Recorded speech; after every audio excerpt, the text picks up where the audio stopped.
오늘 말씀에서 나오는 엘가나와 한나의 배경은 사사시대 말기입니다. 한번 또 사사시대로 또 한번 훑어봐야 돼요. 그래야 오늘 내용도 조금 이해가 될 수 있습니다. 일단 사사시대에 보면 이스라엘 백성들의 영적 상태가 가장 중요하죠.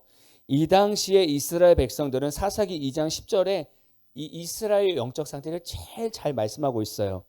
내용을 보면 여호와를 알지 못하며 여호와께서 이스라엘을 위하여 행하신 일도 알지 못한다.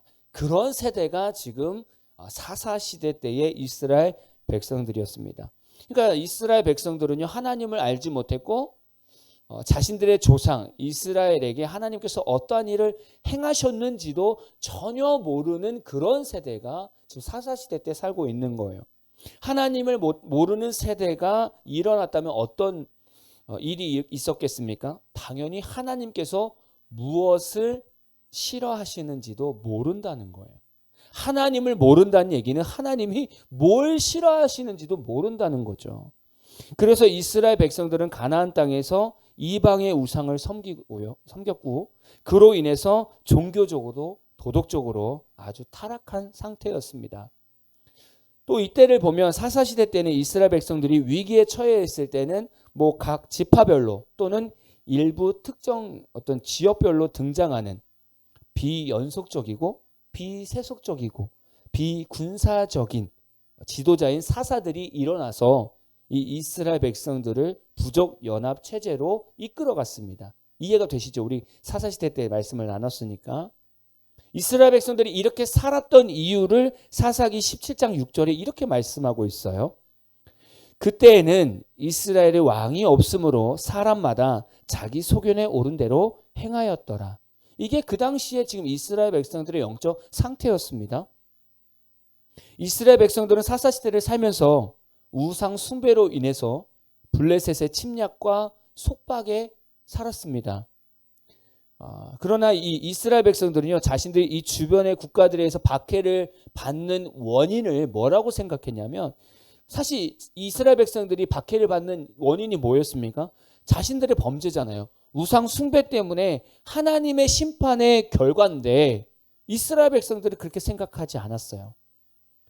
이스라엘 백성들은 블레셋을 비롯해서 이스라엘 주변 국가들을 보면 이들은 일찍이 왕정 정치를 했다는 거예요. 그래서 아주 강력한 중앙 집권이 있었기 때문에 강했던 것이고, 반면에 자기들은 그냥 지파별로 동맹 체제다 보니까 자기들은 힘이 없었다. 이게 단결되는 힘이 없었다라고 생각했던 거예요. 정말 영적 무지죠. 너무 슬픈 말씀 아닙니까? 그때에는 이스라엘의 왕이 없으므로, 그러니까 육체적인 왕도 없었지만 하나님이 이들의 삶에 왕이 되지 않았다는 거예요. 이게 더 슬픈 말인 거죠. 이런 사사시대 말경에 오늘 말씀처럼 엘가나와 한나가 등장하게 됩니다. 엘가나는 두 아내가 있었습니다. 한 명은 한나요, 한 사람은 분인나였습니다. 이들 가정은 아주 평범해 보이지만 그 안을 오늘 들여다볼 건데, 들여다보면 평범하지 않습니다. 왜냐하면 분인나는 자녀가 있고 한나는 자식이 없었습니다.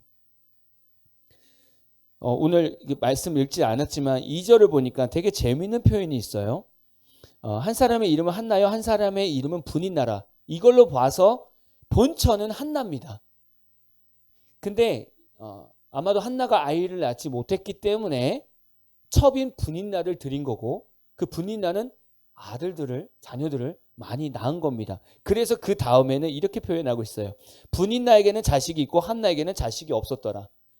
처음에 앞에서는 본처인 한나부터 먼저 소개를 했는데 그 뒤에 자식이 있고 없고로 순서가 바뀐 거예요. 그러니까 분인나는 첩으로 들어갔지만 자식이 있었기 때문에 한나보다 위에 있는 것처럼 여겨진 거예요. 그래서 분인나가 한나를 무시했습니다. 마치 사라와 하갈처럼 분인나가 한나를 너무 심하게 멸시했죠. 이 둘 사이에 이런 심한 어려움들이 있었습니다. 사무엘상 1장 6절 볼까요? 사무엘상 1장 6절 보면 여호와께서 그에게 임신하지 못하게 하심으로 그의 적수인 분인나가 그를 심히 격분하게 하여 괴롭게 하더라. 지금 분인나가 나는 이렇게 자식이 많은데 참 당신은 참 없다. 참 인생 왜 그렇게 사냐. 계속 무시하는 거예요. 이게 얼마나 한나에게 괴로움이 됐겠습니까? 근데 저는 이 장면을 넘어가기 전에 이 장면을 잠깐 묵상하게 됐습니다. 여기서 잠깐 멈췄는데 마치 한나가 분인나에게 멸시를 당하는 것이 그 당시 이스라엘 백성들의 영적 상태와 비슷했습니다. 왜냐하면 분인나라는 이름의 뜻은 기름진이라는 의미가 있고요. 한나는 은총, 은혜라는 뜻이 있습니다. 그러니까 지금 분인나가 한나를 멸시하고 무시하고 있어요. 기름진 인생이 은혜를 무시하고 있는 것처럼 보이는 거예요. 이게 뭐냐면 이스라엘 백성들은 자신들의 힘으로 기름진 인생을 살아보겠다고 우상 숭배를 하고 있어요. 내 마음대로 살아가고 있어요. 그러면 그럴수록 어떻게 인생이 바뀔까요? 이스라엘 백성에게 임했던 하나님의 은혜는 점점 사라지게 됩니다. 근데 우리 신앙생활도 똑같아요. 우리 신앙생활도요. 얼마든지 세상에서 내 힘으로 살 수 있어요. 내 능력으로 살 수 있습니다. 열심히 살 수 있다는 얘기예요. 그러다 보면 명예도 얻을 수 있고요. 학벌도 얻을 수 있고요. 부와 쾌락까지도 얻을 수 있어요. 근데 은혜를 느끼기가 어렵습니다. 문제는 하나님의 은혜를 경험하기가 어려워요. 왜냐하면 은혜라는 말 자체가 사랑으로 베풀어 주시는 신세나 혜택을 얘기합니다. 내 마음대로 살고 기도하지 않고 내 마음대로 결정하고 내 뜻대로 살아가는데 거기에 무슨 하나님의 사랑의 손길을 느끼겠습니까? 거기에 무슨 하나님의 혜택을 느끼겠습니까? 전혀 못 느끼죠. 우리가 예수 믿으면서도 충분히 이렇게 살 수 있다는 거예요. 근데 문제는 뭐냐면 하나님의 은혜를 경험하지 못하는데 우리 일반 현대 크리스찬들이 그렇게 생각하는 거예요. 하나님의 은혜가 대수야. 그거 하나님의 은혜 별거 있겠어? 라고 생각하는데요. 하나님의 은혜 가운데는 이 땅에 있는 모든 것들이 다 있습니다. 생각해 볼까요? 내가 예수를 믿는 것, 내 노력입니까? 아니면 하나님의 은혜입니까? 하나님의 은혜입니다. 내가 천국에 갈 수 있는 것, 내가 열심히 노력해서 기름지게 만든 겁니까? 내 행위로 천국 갈 수 있는 겁니까? 그럴 수 없다는 거예요. 하나님 은혜라는 거예요. 내가 생명을 유지하고 내가 건강하게 하루하루 살아가는 것, 내가 열심히 등산하고 내가 열심히 수영해서 내가 열심히 골프 쳐서 건강한 겁니까? 아닙니다. 하나님이 우리의 건강과 생명을 유지시켜 주셔서 살아갈 수 있는 거예요. 하나님 은혜입니다. 우리가 이 땅에서 누리고 있는 것, 연봉 받고 연금 받고 있는 것, 누리고 있는 것, 내가 이 땅에서 열심히 살아와서 그런 겁니까? 하나님께서 살 수 있도록 환경을 붙들어 주셔서 살게 하신 거죠. 하나님 은혜인 겁니다. 우리 마음의 평안과 기쁨과 감사의 마음을 갖는 것, 우리가 아무리 노력한다고 해서 그거 가질 수 있겠습니까? 그러면 성도들이 왜 염려 걱정하겠습니까? 내 스스로 그냥 나는 괜찮아. 난 평안해. 나는 기뻐. 이렇게만 마음 먹고 얻을 수 있으면 얼마나 좋아요. 근데 그렇지 못하다는 거예요. 이게 하나님 은혜인 거예요. 우리 성도가요. 내 힘으로 내 능력으로 기름진 삶을 찾아서 추구해서 달려가면요. 어느 순간 내 삶에 하나님의 은혜는 식어져 갑니다. 문제는 뭐냐면 우리의 이 땅의 모든 것이 다 하나님 은혜라고 말씀드렸어요. 하나님의 은혜가 제가 말씀드렸던 역순으로 사라지기 시작합니다. 내가 하나님을 믿고 있지만 세상에 나가서 내 마음대로 살아가면 어느 순간부터 내 마음에 하나님께서 주셨던 기쁨과 평안과 감사가 사라지기 시작합니다. 그 얘기는 뭐냐면 염려와 걱정이 생기기 시작합니다. 그리고 내가 누리고 있던 삶들이 하나씩 무너지기 시작하고 내가 장담했던 건강과 나의 생명까지도 위협하는 어려운 환경들이 다가오기 시작합니다. 그러면서 천국에 대한 확신을 잃어버리게 돼요. 그리고 예수까지 버리는 그런 신앙까지도 갈 수 있습니다. 그런 삶까지도 갈 수 있어요. 왜요? 우리가 하나님의 은혜를 버렸으니까. 분인나 보십시오. 분인나는요. 그렇게 자식이 있었지만 분인나의 자식들은 성경에 기록되지가 않았어요. 어떤 인물인지도 기록되지 않았어요. 우리가 천국의 생명책에 기록되는 방법은 뭡니까? 우리가 일평생 살아가면서 하나님의 은혜 가운데 사는 것밖에 없어요. 늘 하나님의 은혜 가운데 살아야 생명책에 거하는 거예요. 다시 말하면 우리가 늘 하나님의 은혜 안에 있는 예수 안에 살 때 생명책이 기록되는 거예요. 오늘 한나와 브니나의 이 대립되는 관계를 보면서 순간 이런 신앙생활을 깨닫게 된 거예요. 그래서 잠깐 여러분과 나눈 겁니다. 하나님의 은혜를 버리면 우리 삶은 어느 순간 공허해지는 인생이 될 수밖에 없다.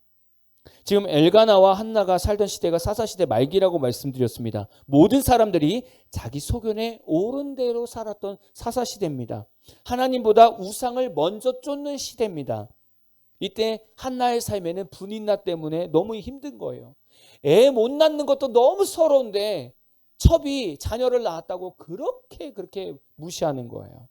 이때 한나는 아이를 얻기 위해서 성전으로 올라가서 하나님을 바라봅니다. 사무엘상 1장 10절입니다. 한나가 마음이 괴로워서 여호와께 기도하고 통곡하며. 한나의 마음이 느껴지죠. 한나는 아이를 낳지 못하는 이 괴로움과 이 분인나가 멸시하는 이 고통 때문에 하나님께 기도하며 통곡하게 됩니다. 근데 이렇게 설교하면요, 현대인들, 현대 부부들, 현대 여성들은 좀 이해가 안 갈 수도 있고 딱히 공감을 못할 수도 있어요. 왜냐하면 요즘 맞벌이 부부 중에 유행하는 족이 있는데 딩크족이라는 게 있어요. 딩크족은 더블 인컴, no kids. 이중 소득 있고 아이는 필요 없다. 이걸 약자로 한 게 이제 딩크족입니다. 부부가 서로 정상적으로 부부 생활을 하지만 의도적으로 자녀를 두지 않는 거예요. 왜냐하면 서로 배우자의 자유를 존중해주고 자신의 일로부터 삶의 보람을 찾는 거예요. 그게 딩크족입니다. 이런 젊은 부부들에게 한나의 고민은 이게 왜 고민이지? 이럴 수 있어요. 지금 성도들이 한나의 입장을 보면 글쎄 나는 굳이 애가 필요 없을 것 같은데 이렇게 생각할 수 있어요. 근데 한나 당시의 문화를 보면 이스라엘 사람들은요, 많은 자녀들을 거느리는 것을 하나님의 축복이라고 생각했어요. 그리고 자녀를 낳지 못하는 것은 하나님의 저주의 결과라고 생각했어요. 이런 문화 속에서 지금 한나를 생각해 본다면 우리가 상상하는 그 이상의 엄청난 어려움 가운데 살고 있었던 거예요. 그 문화 자체가 그랬기 때문에 한나는 가만히 있어도 저주받은 여인처럼 손가락질 당하며 살고 있는 거예요. 거기에 첩인 분인나까지도 멸시하고 있는 거예요. 이 살만 나겠습니까? 한나는 이런 삶 고통 가운데 하나님께 기도하는데 어떻게 기도하냐면 참 멋있는 것 같아요. 사무엘상 1장 11절입니다. 서원하여 이르되, 아니 뭘 지금 서원할 때입니까? 지금 아이 하나 필요하지? 서원하여 이르되 만군의 여호와여, 만일 주의 여종의 고통을 돌보시고 나를 기억하사 주의 여종을 잊지 아니하시고 주의 여종에게 아들을 주시면 내가 그의 평생에 그를 여호와께 드리고 삭도를 그의 머리에 대지 아니하겠나이다. 지금 한나는요, 단순히 자식을 구하는 게 아니라 하나님 자식 주시면요, 제가요 이 자식을 하나님께 구별해서 일평생 드릴게요. 와, 너무나 좀 대단한 결단을 하게 됩니다. 지금 나시린으로 키우겠다는 얘기예요. 이 나시린이라는 말은 바친다, 헌신한다는 뜻이에요. 그런 말에 나자르라는 말에서 온 뜻이죠. 하나님께서는요, 하나님의 백성들에게 일정 기간 혹은 일평생 하나님을 섬기기 위해서 헌신할 수 있는 이런 서약 제도를 만들었습니다. 그걸 지금 한나가 결단하는 거예요. 제가요 아들 낳으면 일평생 이 아들을 주님의 영광을 위해서 살게 할게요. 이렇게 결단한 거예요. 뭐 예를 들면 요즘 시대로 보면 뭐 저 어렸을 때도 그랬고 옛날에 우리 처음에 기독교가 들어왔을 때도 그랬지만 아들이 얼마나 중요했습니까? 우리나라도. 그래서 아들을 낳지 못하면 가끔 신앙에 있는 부모님들이 주님 저에게 아들을 주시면 이 아들 목회기를 보내겠습니다. 이런 서원 진짜 많이 했거든요. 실제로. 제가 신학교 다닐 때도 이 부모의 서원 때문에 온 전사들도 있었어요. 이런 목회자들은 두 부류의 목회자가 됩니다. 하나는 부모님의 서원이지만 정말 하나님 앞에 본인이 스스로가 다시금 결단하고 열심히 사역하는 사람이 있고요. 어떤 사람은 중간에 사역하다가 그 사명을 다 찾지 못하고 그만두는 사람도 있습니다. 나시린처럼 일정 기간 동안 사역하는 사람도 있고 일평생 목회로 살아가는 사람도 있습니다. 뭐 예전에도 충분히 이랬던 것 같아요. 지금 한나는요, 하나님의 입장에서요, 아주 중요한 결단을 하게 됩니다. 저는 이 한나의 이 어려운 삶을 보면서 무엇을 깨닫냐면 삶의 고통이 기도의 삶을 만든다는 거예요. 따라해 봅시다. 삶의 고통이 기도의 삶을 만든다. 사무엘상 1장 4절에서 5절을 보면 엘가나는 이제 제사를 드립니다. 제사를 드리는데 지금 엘가나는 레위 지파예요. 레위 지파는 제사를 드릴 때 옆에서 제사를 돕습니다. 그러니까 제사가 끝나면 제사 음식을 받습니다. 그래서 지금 이 엘가나는 분인나와 분인나 아들들에게 그 제사 음식을 나눠주는데 한나에게는 갑절로 줍니다. 내가 너 더 사랑하는 거 알지? 이러면서 더 주는 거예요. 남편의 사랑을 충분히 받고 있죠. 또한 사무엘상 1장 8절을 보면 분인나의 멸시로 지금 한나가 되게 슬퍼합니다. 이때 이 엘가나가 뭐라고 얘기하냐면 사무엘상 1장 8절입니다. 그의 남편 엘가나가 그에게 이르되 한나여 어찌하여 울며 어찌하여 먹지 아니하며 어찌하여 그대의 마음이 슬프냐 내가 그대에게 10 아들보다 낫지 아니하냐 아니라. 이 말은요 출산하지 못하는 한나의 마음을 엘가나가 충분히 이해하고 충분히 위로하고 충분히 사랑하고 있다고 얘기하는 것 같습니다. 근데 또 이걸 또 요즘 시대에 또 여자들이 들으면 뭐 당연히 이렇게 해줘야 되는 거 아니야? 이렇게 생각할 수 있어요. 근데 이 고대 근동에서 이때 당시의 문화를 생각해 보면 아이를 출산하지 못하는 여인은요 보통 일반적으로 남편들이 홀대하거나 냉대합니다. 잘 대하지 않는다는 거예요. 그에 반해서 지금 한나의 남편 엘가나의 이 모습은 엄청난 따뜻한 사랑이고요. 큰 사랑입니다. 근데도 이 한나 마음에는요. 이 남편의 사랑이 다 만족함을 못 누리는 거죠. 만족할 수가 없는 거죠. 그래서 힘든 겁니다. 저는 한나의 삶을 보면서 이렇게 하나님께 또 물어보는 거예요. 하나님 굳이 왜 한나에게 이렇게 어려운 환경을 만들어 주셨습니까? 그 어두운 그 사사시대 때에 아이라도 잘 낳아야 그나마 행복한데 아이도 못 낳고 있으니 문화적으로도 손가락질 당하고 또 분인나까지 붙여주셔서 이렇게 멸시당하는데 하나님 왜 한나에게 이런 어려움을 주셨습니까? 근데 이 한나의 삶을 보니까 우리도 똑같은 거예요. 한나에게 주어진 환경의 고통, 고난 우리에게도 당연히 주어지는 삶들이 있습니다. 우리가 살고 있는 그 지역에서 그 환경에서 그냥 주어지는 고통과 고난이 있을 수 있고요. 내가 살아가는 그 삶 속에서 그냥 주어지는 고통이 있습니다. 하나님은 왜 한나를 이런 심한 고통 가운데 넣어두셨을까요? 왜 때로는 하나님께서 우리에게 이러한 고난과 고통을 주실까요? 두 가지만 말씀을 나누고 말씀을 마무리하려고 합니다. 첫 번째, 기도하는 어머니가 되어야 한다. 기도하는 어머니가 되어야 돼요. 만약에 한나가 이 남편의 사랑으로 현실에 만족했다면 10절처럼 통곡하며 하나님을 찾지 않았어요. 나 충분해 나. 남편 사랑으로 충분하지. 요즘 부부들은 그래요. 아이를 낳으면서 노력하다가 안 되면 여보 우리 둘이 행복하게 살면 되지 뭐. 우리 여행도 다니고 우리 행복하게 살자. 이렇게 끝날 수 있는 시대인데 이 당시는 그게 아니죠. 근데 만약에 한나가 그래도 남편이 그렇게 사랑해 주니까 그래 내가 그냥 남편 사랑으로 만족해야지 라고 생각했다면 한나는 기도의 자리로 나가지 않았습니다. 이 어머니의 기도가 왜 중요하냐면 좋은 신앙의 인재 뒤에는 기도하는 어머니가 있습니다. 가정 안에서 자식과의 관계가 가장 끈끈한 게 엄마입니다. 어머니의 역할이 정말 중요하죠. 가정에서 여러분들 기억에도 보면 어머니랑 가장 많이 붙어 있습니다. 그리고 뱃속에 있을 때도 어머니 뱃속에 있기 때문에 가장 많이 교감하는 게 엄마입니다. 그러니까 엄마의 신앙이 자녀에게 미치는 영향은 우리가 생각하는 그 이상입니다. 근데 히브리어로 어머니라는 말이 M입니다. M인데 이 엄마라는 이 M이라는 단어가 신앙생활에 중요한 단어의 어원으로 쓰이고 있어요. 우리가 잘 알고 있는 믿음은 에뮤나입니다. 에뮤나. 거기에도 엄마라는 어원이 들어가 있습니다. 진리라는 말, 에무스라는 말, 에메스라는 이 말에도 엄마라는 말이 어원이 들어가 있습니다. 그리고 우리가 하나님의 말씀을 듣고 그대로 순종하겠습니다라고 하는 아멘 안에도 이 어머니 M이라는 말이 들어가 있습니다.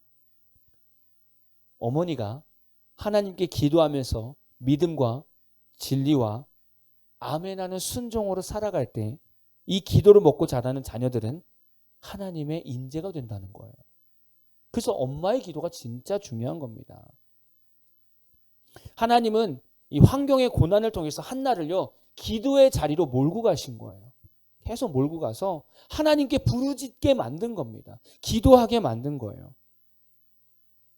혹시 여러분 인생 가운데 내가 감당할 수 없는 고통과 고난이 찾아온다면 오늘 한나의 인생을 기억해 보십시오. 어디로 가야 됩니까?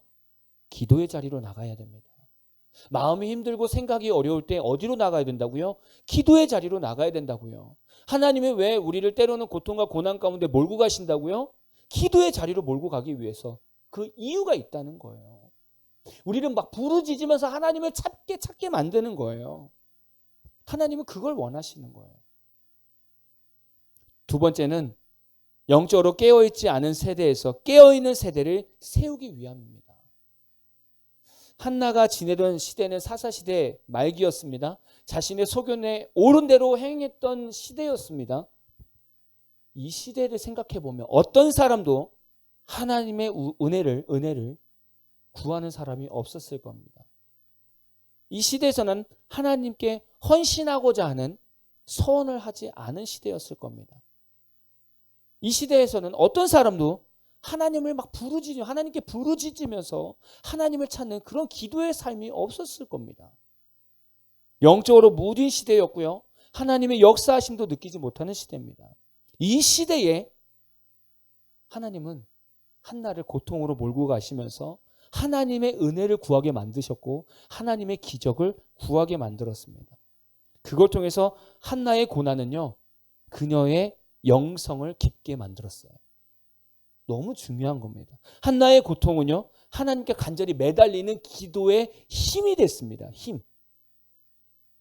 사무엘상 1장 12절 보면 그가 여호와 앞에 오래 기도하는 동안에 엘리가 그의 입을 주목한즉 한나는 불임으로 인해 긴 시간 동안 기도 생활을 했습니다.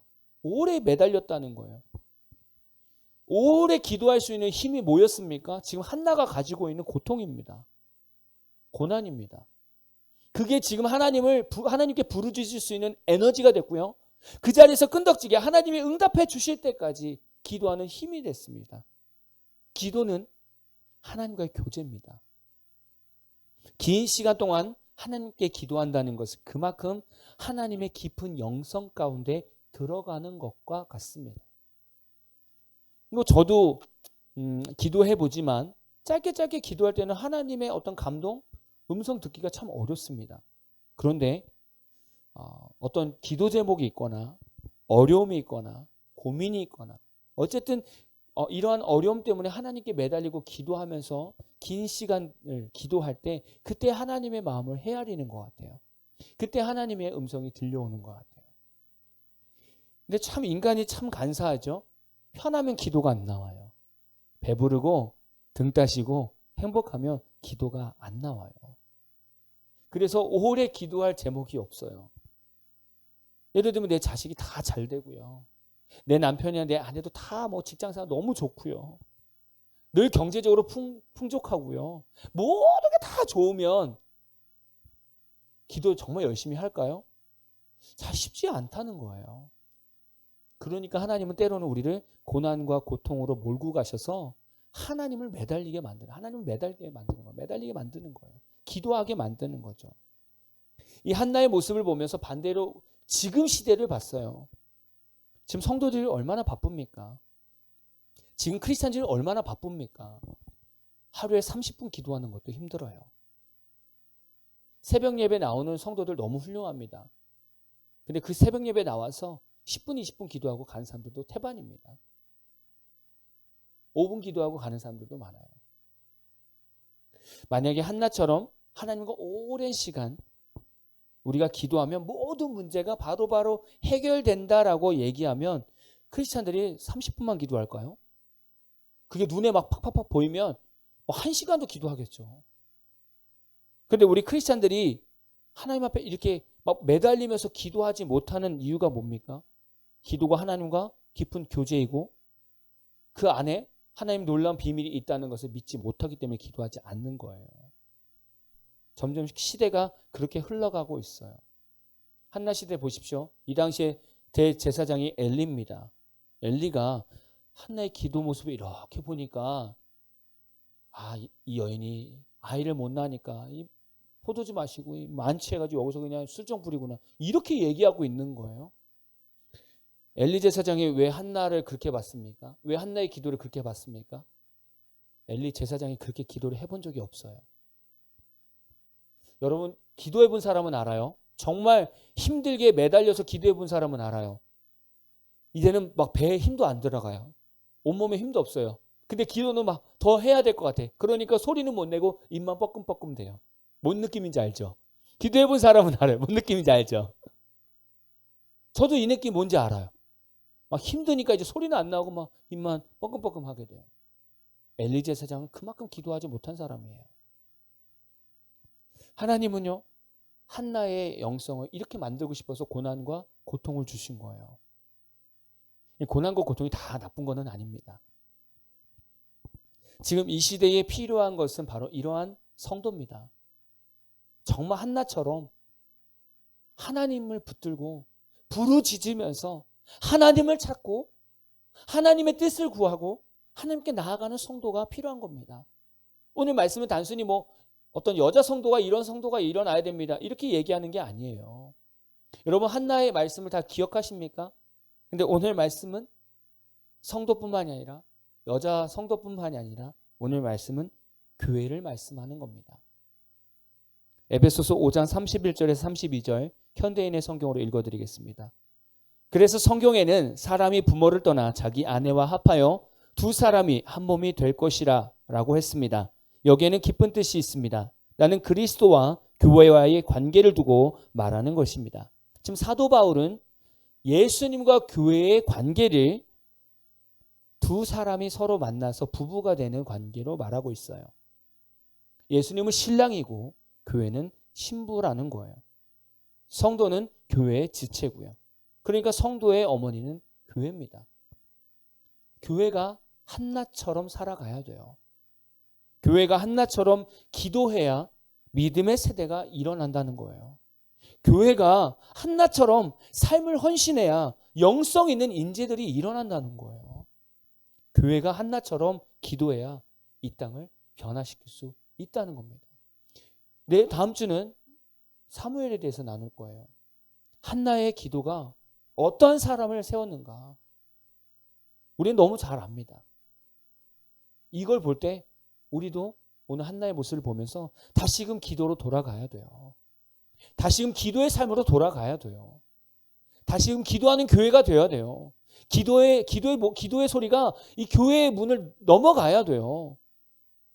옛날처럼 막 교회에 모여서 성도들이 막 개구리가 울듯이 막 개굴개굴 울듯이 막 소리가 북적북적 소리가 나면서 기도해야 돼요. 지금 우리는 이 한나의 신앙이 회복이 되어야 됩니다. 혹시 여러분 살아가면서 한 주 살아가면서 마음이 힘드십니까? 생각이 복잡하십니까? 그러면 하나님의 사인입니다. 그 자리에서 무릎 꿇고 기도로 나아가십시오. 그 은혜가 저와 여러분에게 있기를 진심으로 축복합니다.